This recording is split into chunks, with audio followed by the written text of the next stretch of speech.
सरकारी अस्पतालों में तो इलाज मुफ्त है, लेकिन प्राइवेट अस्पताल के अंदर अच्छा खासा पैसा लग जाता है। बहुत सारे लोग ऐसे हैं जिनके घर में उनके अपने लोगों की मौत हो गई, जो उनके कमाने वाले थे उनके घर में उनकी मौत हो गई। अब घर में कोई कमाने वाला नहीं बचा। कई बच्चे ऐसे हैं जिनको मैं जानता हूं, जिनके दोनों माँ बाप चले गए। कई बुजुर्ग ऐसे हैं जिनके कमाने वाले बच्चे चले गए। पिछले कुछ दिनों से हम लोग इसी के ऊपर मंथन कर रहे थे कि किस तरह से इस वक्त, हम हमेशा कहते हैं कि दिल्ली के 2 करोड़ लोग हम सब एक परिवार हैं, किस तरह से इस वक्त हम लोगों की समस्याओं को दूर कर सकें। तो आज विचार मंथन के बाद 4 हम लोग घोषणाएं करने जा रहे हैं, और मैं उम्मीद करता हूं कि ये जो 4 कदम हम उठाने जा रहे हैं, इससे लोगों को इस मुसीबत के वक्त में काफ़ी राहत मिलेगी। पहली चीज़, दिल्ली में 72 लाख लोग ऐसे हैं जिनके पास राशन कार्ड है। जिनके पास राशन कार्ड है उनको सरकार हर महीने 5 किलो राशन देती है, 4 किलो गेहूं, 1 किलो चावल। इस महीने ये 5 किलो राशन जब देती है सरकार हर महीने, तो उनसे थोड़े बहुत पैसे लिए जाते हैं। इस महीने ये राशन उनको फ्री दिया जा रहा है, उनसे पैसे नहीं लिए जाएंगे। इसके अलावा 5 किलो और राशन केंद्र सरकार से प्रधानमंत्री जी की स्कीम के तहत और दिया जा रहा है, वो भी मुफ्त दिया जा रहा है। तो हर राशन कार्ड धारी को 10 किलो राशन इस महीने मिल रहा है, जो कि मुफ्त होगा। 5 किलो दिल्ली सरकार की तरफ से और 5 किलो केंद्र सरकार की तरफ से। लेकिन दिल्ली में केवल 72 लाख राशन कार्डधारी हैं। ये 72 लाख का कोटा केंद्र सरकार ने, हर राज्य का एक कोटा फिक्स किया है कि इतने ही राशन कार्डधारी होंगे। तो नए राशन कार्ड अभी नहीं बन सकते। लेकिन ऐसे कई लोग हैं जो गरीब हैं, उनका राशन कार्ड नहीं बन पाया क्योंकि राशन का कोटा खत्म हो गया दिल्ली का। उन लोगों के लिए जिनके पास राशन कार्ड नहीं है, उनको भी दिल्ली सरकार अब राशन देने जा रही है।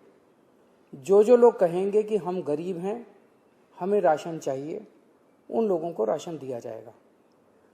पिछले साल भी जब पहली वेव आई थी, हमने नॉन पीडीएस वालों को राशन दिया था। जिस तरह से पिछली बार दिया था, उसी तरह से इस बार भी जिनके राशन कार्ड नहीं है उन लोगों को राशन दिया जाएगा।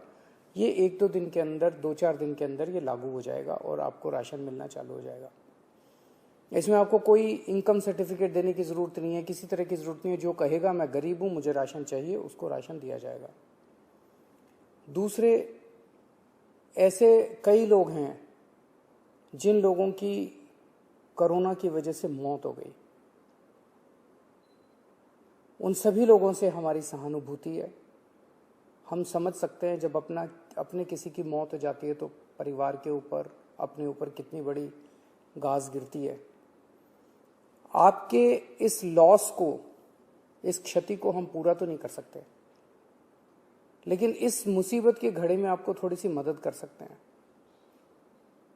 तो ऐसे हर परिवार को जिनके यहाँ कोरोना की वजह से मौत हुई है, उन्हें 50-50 हज़ार रुपये का मुआवजा दिया जाएगा। एक्स ग्रेशिया अमाउंट मुआवजा दिया जाएगा। तीसरा, ऐसे कई परिवार हैं जिनके यहाँ कमाने वाले व्यक्ति की मौत हो गई।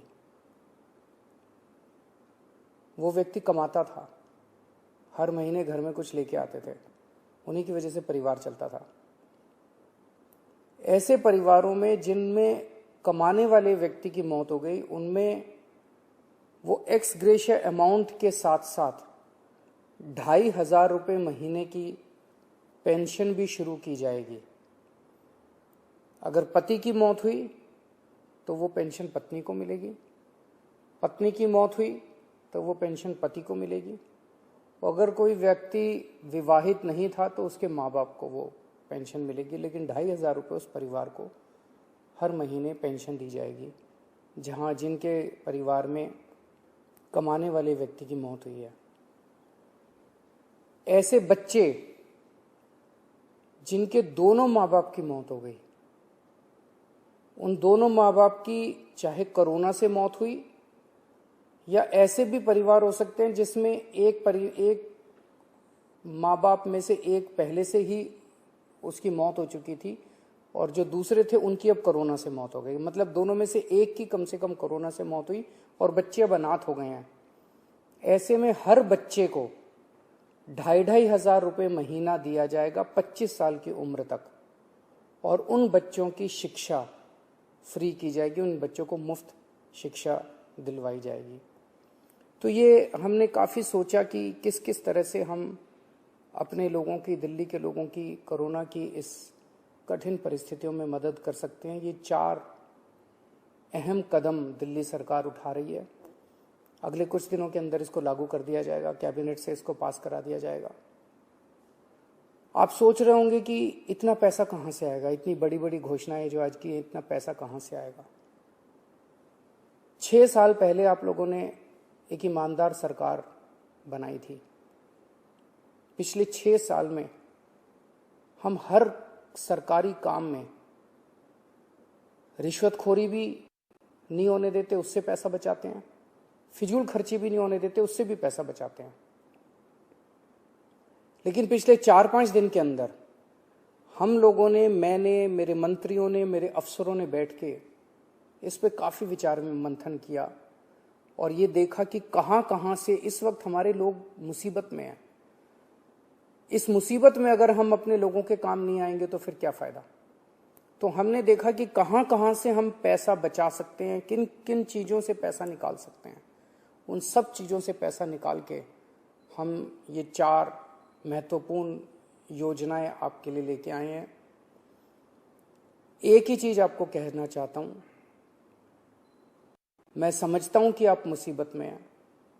इस मुसीबत की घड़ी में आप जब भी कभी मुसीबत में होंगे, आप हमेशा मुझे अपने साथ खड़ा हुआ पाएंगे। मेरा फ़र्ज़ है कि अगर आप कभी भी मुसीबत में हो तो आपकी मदद करूं। मैं भगवान से प्रार्थना करता हूं कि ये जो इतनी मुश्किल घड़ी हमारे सामने आई है, हम सब मिलके एक परिवार की तरह, दिल्ली के 2 करोड़ लोग एक परिवार की तरह इसका मिलके मुकाबला करेंगे और हमारी जीत अवश्य होगी। नमस्कार।